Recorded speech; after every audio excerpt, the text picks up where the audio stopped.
मङ्गलं गरुडध्वजः मङ्गलं पुण्डरीकाक्ष मङ्गलायतनो हरिः। बोलो बांके बिहारी लाल की जय, श्री वृंदावन धाम की जय। सभी सज्जनों का, सभी भक्तों का स्वागत है हमारे YouTube चैनल आश्रय वृंदावन में। और आज जैसा कि आप सभी लोग जानते हैं कि निर्जला एकादशी का व्रत है। निर्जला एकादशी के लिए हम लोग व्रत करते हैं, तो ये व्रत की कथा का आज हम सब लोगों को श्रवण करना है। इसलिए भगवान की यथावत जैसे हो सके वैसे पूजा करके, पंचोपचार से, षोडशोपचार से पूजा करके, उनका भोग लगा के, यथाविधि उनको स्नान इत्यादि करा के तब ये व्रत करना चाहिए। और हाथ में अक्षत पुष्प लेकर के, अक्षत ना लीजिएगा क्योंकि कहीं कहीं शास्त्र में ऐसा भी वर्णन आता है कि एकादशी को भगवान को अक्षत नहीं चढ़ाए जाते, क्योंकि उस दिन वो भी अन्न का ग्रहण नहीं करते। वो अन्य बातें हैं। चलिए प्रारंभ करते हैं। तो ये जो कथा है एकादशी निर्जला व्रत की कथा, ये महाभारत में आती है। तो इसी महाभारत के प्रसंग में एक बार श्री भीमसेन जी व्यास जी से कहने लगे कि हे पितामह, भ्राता युधिष्ठिर, माता कुंती, द्रौपदी, अर्जुन, नकुल और सहदेव आदि सब एकादशी का व्रत करने को कहते हैं, परंतु महाराज मैं उनसे कहता हूँ कि भाई मैं भगवान की शक्ति पूजा आदि तो कर सकता हूँ, दान भी दे सकता हूँ, परंतु भोजन के बिना नहीं रह सकता। और जब इतना कहा तो सभी हंस पड़े। और इस पर व्यास जी कहने लगे कि भीमसेन, यदि तुम नरक को बुरा और स्वर्ग को अच्छा समझते हो तो प्रति मास की दोनों एकादशियों को अन्न मत खाया करो।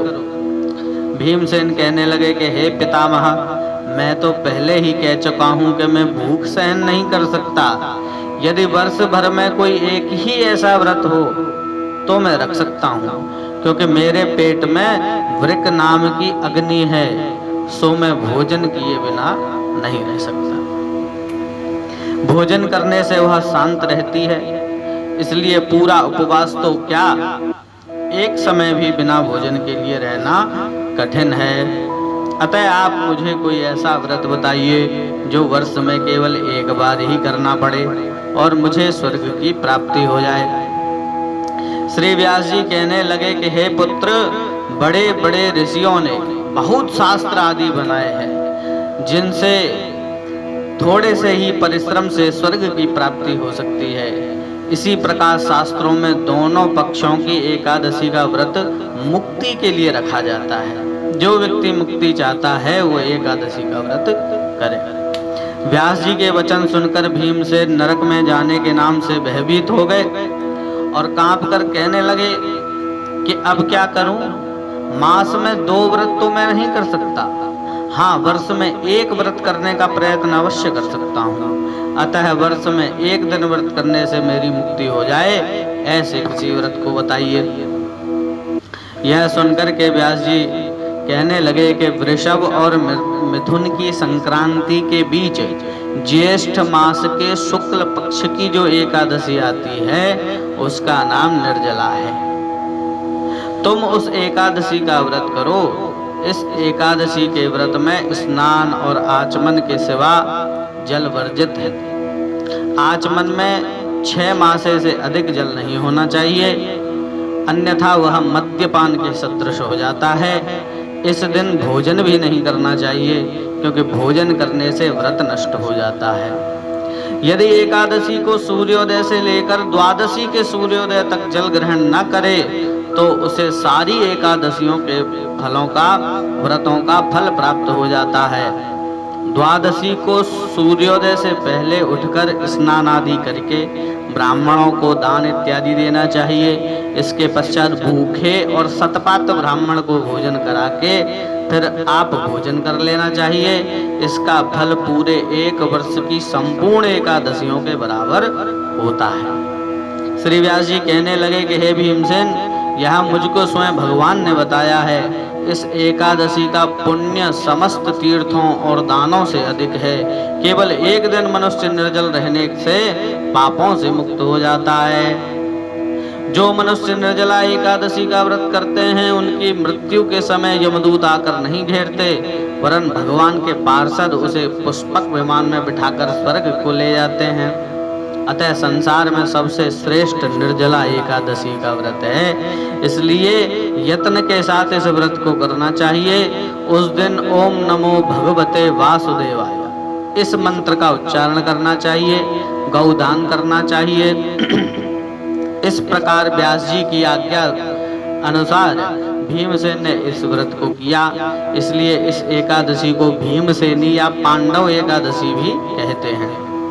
निर्जला व्रत करने से पूर्व भगवान से प्रार्थना करें कि हे भगवान, आज मैं निर्जला व्रत करता हूँ, दूसरे दिन भोजन करूँगा।